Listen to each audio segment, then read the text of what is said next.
Aqui no estúdio a gente conversa agora com o deputado estadual Raniero Paulino, que é do MDB. Boa tarde, deputado, seja bem-vindo. Boa tarde, Hermes, a todos que nos assistem nesse instante pela TV Correio. Quero, desde já, trazer a minha solidariedade a todo o sistema Correio, a família da jornalista Lena Guimarães, uma pessoa que eu tinha uma estima muito grande, uma grande admiração. Meu sentimento também é de pesar nesse momento, onde muitos paraibanos se sentiam representados pela letra, pela forma, pelas mensagens e pelos artigos que Lena escrevia, sempre com muito equilíbrio, com muita ponderação, mas com muita investigação também, trazia a verdade até onde podia ir. Ela trazia isso sempre com muito respeito, sem ser ofensiva a ninguém. E aí, se me permite, eu tenho que fazer essa contextualização. Sim. Porque o último artigo de Lena foi falando, inclusive, de uma atuação nossa, do nosso mandato. E outra coincidência também, o último jornalista homenageado na Assembleia foi a própria Lena Guimarães, que não recebeu a comenda, e a comenda que ela receberia em vida. A comenda mérito jornalístico. Isso, mérito jornalístico, que virará mérito jornalístico Lena Guimarães. Ela vai estar eternizado na história da Paraíba com essa medalha. Pois é, o senhor era amigo pessoal de Lena, né? Inclusive tem essa relação pessoal de amizade. Eu tinha um débito com Lena. Eu me sentia devedor de Lena Guimarães em virtude de um episódio que aconteceu. Foi um dos momentos mais tensos da minha vida política. Foi quando o MDB resolveu apoiar o governador Ricardo Coutinho e eu preferi ficar onde eu estava. Não fui apoiar outro lado, mas fiquei na oposição. E aí o governador, todo mundo conhece como ele coloca as coisas, numa fala muito agressiva, até leviana, colocou ilações e verídicas a meu respeito. E eu estava numa viagem, até internacional, não estava nem acompanhando isso, porque eu estava numa viagem de navio, nem vi nada disso. E a Lena, ela fez uma defesa minha de forma graciosa, não tem vínculo nenhum comigo, isso foi em 2015, e a partir daí foi que a gente se fortificou mais ainda. E aí eu tinha esse débito com ela, porque ele estava no auge, Eu na oposição. Então, naturalmente, a água corre muito mais para esse mar. E ela, na contramaré do óbvio, do natural, do normal, prestou essa solidariedade a mim. Então, minha eterna gratidão. Deputado, como é que o senhor está assistindo aí esse impasse entre o Legislativo e o Judiciário? Se bem que a juíza já recuou, houve um recuo, mas uma tentativa de representar um parlamentar por uma apresentação de uma lei, que era uma espécie de legislação temerária. Olha, eu acho que cada um tem que cumprir o seu papel e sua função, E a confecção de leis é típico do Legislativo. E aí todos os poderes têm que ter essa compreensão, seja o Executivo, seja o Judiciário. Eu sou parlamentar que sempre me encorajei em fazer as defesas do Poder Legislativo, mesmo estando em rota de colisão com o Judiciário. Quando o Judiciário resolveu fechar comarcas, eu fui uma das falas que se pronunciou contrário a isso. Eu acho que a diminuição de serviços públicos é algo preocupante em todos os níveis, seja legislativo e no nível municipal, estadual, federal, executivo, judiciário.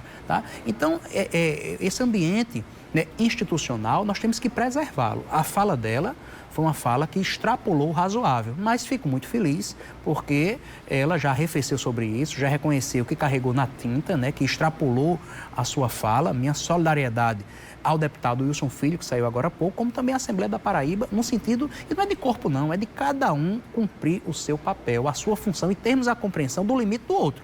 Então, ela naquele instante, eu acho que não teve essa compreensão, mas trouxe à luz. Então, eu acho que é normal. Se porventura ia ao CNJ, e eu advogava a tese de ir ao CNJ, mais uma vez ela reconhecendo e voltando atrás com as falas que ela trouxe, no meu entendimento, extrapoladas, eu acho que já se dá esse caso por encerrado, no ponto de vista de ir ou não CNJ. Claro que a lei ela foi votada, foi sancionada e vamos seguir em frente para defender esse direito do consumidor. Questionar juridicamente, Falar apenas do mérito da lei. Sem dúvida, e dentro do razoável, Não pode jamais ameaçar, nem o judiciário pode ameaçar o legislativo, nem contrapartida. Cada um tem que cumprir o seu papel, de forma institucional, de forma respeitosa, de forma harmônica.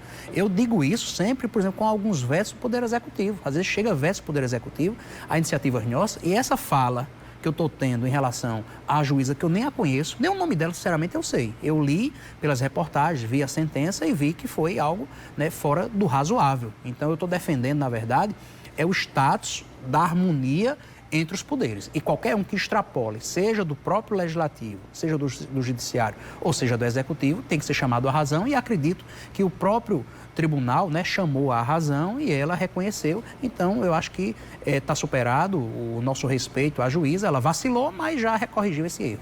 Deputado, reta final aí de ano legislativo, lhe surpreendeu o governo suspender qualquer tentativa de colocar emenda impositiva a partir deste ano? Olha, a posição do governo nem tanto me surpreendeu, tá? O que me surpreendeu foi a Assembleia aceitar esse calendário. Nós temos um calendário próprio nosso, tá? E a ideia, inclusive ali, tanto do G11 como o próprio presidente Adriano, no início da legislatura, era que seria, né, deste ano para o ano que vem. E aí o calendário do governo, como a contraproposta, foi, né, do ano que vem para 2021. Né? Eu vou te dar um exemplo, Hermes, muito prático, muito fácil. O Hospital Napoleão Laureano, só hoje, ainda está como está graças às emendas da bancada federal. Então, se nós pudermos fazer a mesma coisa com o Laureano e com outras unidades hospitalares Paraíba fora, reforça essas dotações. Se o governador ele anda de gabinete em gabinete, que é algo interessante o que ele fez, buscando emendas dos deputados federais e senadores, né, essa mesma condição que nós queremos dar aos municípios em relação aos deputados estaduais. É tornar mais democrático ainda o orçamento, né, dando essa garantia que os deputados estaduais apresentem as emendas. Tá? Então, eu acho que é algo salutar e, assim, é algo dialogado com o governo. Inclusive, pode o próprio governo bater na porta dos deputados estaduais. Olha, eu queria que as emendas que vocês têm direito encaminhem X% para a saúde, X para a educação, vamos dar prioridade a essas linhas aqui. Eu acho que dá para fazer de forma mais consensuada. Agora, deputado, o argumento do governo também um argumento político de que emenda impositiva significa a oposição também ter direito a levar recursos para as bases, inclusive dos deputados de situação. Criaria uma disputa na base. É um argumento de uma mediocridade incrível, imensa. Porque a oposição de hoje pode não ser a oposição de amanhã, daqui a 4 anos. Esses que hoje ocupam o governo, né, não ocupavam, porventura, há 8 anos. Né? Então, é algo que institucionaliza, que reforça a relação institucional entre legislativo e executivo. Um argumento como esse, ele cai por terra porque é de uma mediocridade que, sinceramente, não merece nem resposta. Né? Pensar que é meu o orçamento e eu dou aos meus. Ora, o orçamento é do povo da Paraíba e quem representa legitimamente e legalmente o povo da Paraíba são os deputados estaduais. Deputado, a oposição está um pouco tímida em relação ao governo João Azevedo, ou o governo João Azevedo coloca a oposição numa situação mais confortável, de menos crítica ao governo? Na verdade, o grande problema do governo é o próprio governo. Né? E isso, naturalmente, né, isso facilitou o trabalho da oposição, mas mostra também que muito da oposição tinha razão. Quando nós dizíamos que o governo passado, né, tinha muito autoritarismo, tinha totalitarismo, né, poucos davam razão, poucos da base do governo. Meios de comunicação, inclusive, e aí eu quero abrir uma exceção para o sistema Correio, que sempre foi um sistema democrático. Né? Essas homenagens que Lena tem recebido é muito pela oportunidade que ela teve de fazer jornalismo, né, na essência, assim como você faz e tantos outros. Né? Então, esse clima que existia na Paraíba, né, ele se arrefeceu de beligerância, mas a oposição nunca esteve tão certa das críticas que fazia no passado, que agora quem está dizendo isso não só somos nós. É uma banda do próprio PSB que agora reconhece que os argumentos da oposição tinham consistência. Quando a gente fazia uma crítica ao governo passado e eles faziam cara de paisagem, hoje eles que puxam as críticas que nós fazíamos. Né? Então, na verdade, existe um inferno astral no governo, em virtude da Operação Calvário, e esse lixo não tem como se colocar para o tapete, porque cada vez mais está se aflorescendo esses problemas e é algo, na verdade, que eu acho que tem que tirar do sono do próprio governo. Né? A oposição não está deixando de dormir em virtude da Operação Calvário, pelo contrário. Né? Nós estamos, inclusive, sendo beneficiados porque está havendo um desmonte do que aconteceu. Sabe de quem eu tenho muito... Ontem foi o aniversário de Janduí Carneiro. Sim. Me permita. Eu pensava nele. Eu quero aqui prestar minha solidariedade a Renato Gadelha, a Janduí Carneiro, a Bruno Cunha Lima, aos deputados que não foram eleitos nessa legislatura. Eu escapei. Mas eles não foram eleitos, eu acho que deve muito à Operação Calvário. Deve muito. Porque o toma lá da cá, a cooptação, pesou muito nessa eleição, Hermes. Pesou muito. E aí desequilibrou. Quando abriu as urnas, era a oposição, acabou-se. E realmente a gente teve que repensar. Foi a nossa posição ou não? Foram mais de 200 municípios, Pois né? é porque o método utilizado é um método utilizado de forma ilegal, de forma irresponsável com as finanças do Estado.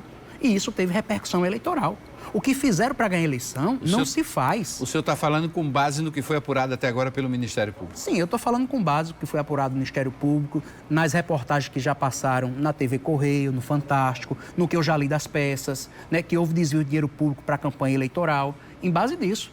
E isso, naturalmente, desequilibrou o pleito eleitoral em todos os níveis, para deputado estadual, para deputado federal, para senador da República e para governador. É um fato. Isso não é a oposição, né, que está dizendo?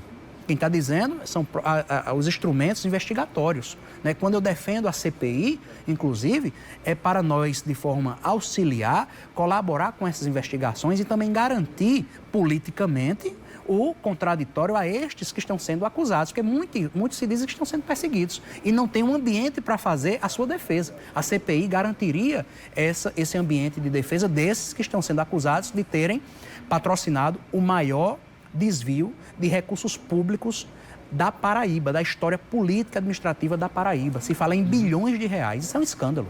Ok. Deputado Ranieri Paulino, obrigado pela presença, pela entrevista mais uma vez. Obrigado a vocês pelo espaço. Um grande abraço.